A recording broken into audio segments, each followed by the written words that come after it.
Je m'appelle Damien Quillot, mon métier c'est programmeur. Je m'occupe un peu de faire en sorte que le développement se passe bien.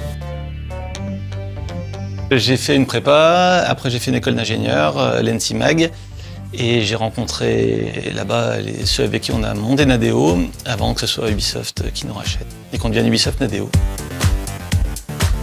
On venait finir nos études, on a commencé sur une page blanche, on est parti de rien, donc on a beaucoup travaillé, on a beaucoup fait d'erreurs et beaucoup appris aussi, c'était une super aventure.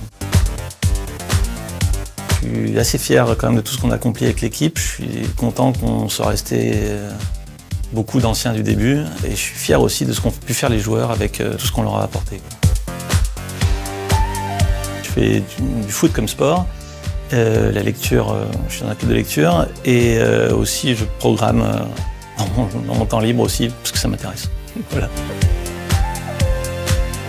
La première sortie de Trackmania, fin 2003. Il restait encore quelques heures avant la gravure du premier master, parce qu'à l'époque c'était sur les CD-ROM. Et là, c'était dans les quelques heures qui nous restaient, on a commencé à programmer un début d'un système de montage intégré au jeu, de montage de vidéo. C'était vraiment la grande époque.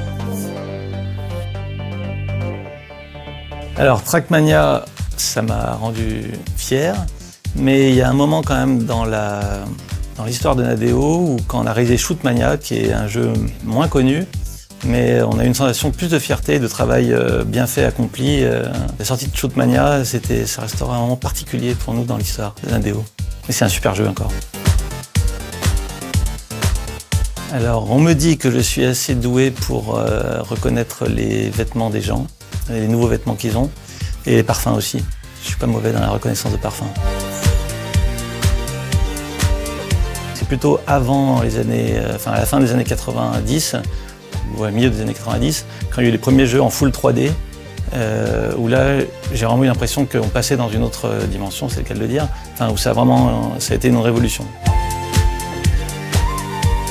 Et je pense qu'il faut être curieux, passionné, se poser des questions sans arrêt, travailler, réfléchir et essayer.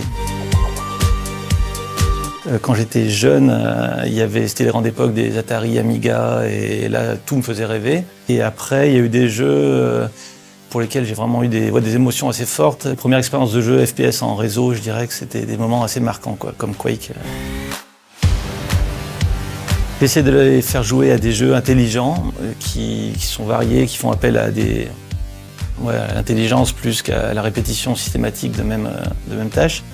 J'essaye de les sensibiliser aux dangers que certains jeux peuvent représenter, les risques d'addiction et compagnie, tout en limitant le temps qui y passe.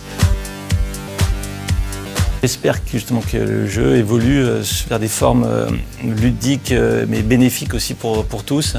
Et que je pense qu'il y a un potentiel qui n'est pas encore complètement exploité dans le fait d'apporter des choses positives et intéressantes pour les joueurs et pour la société.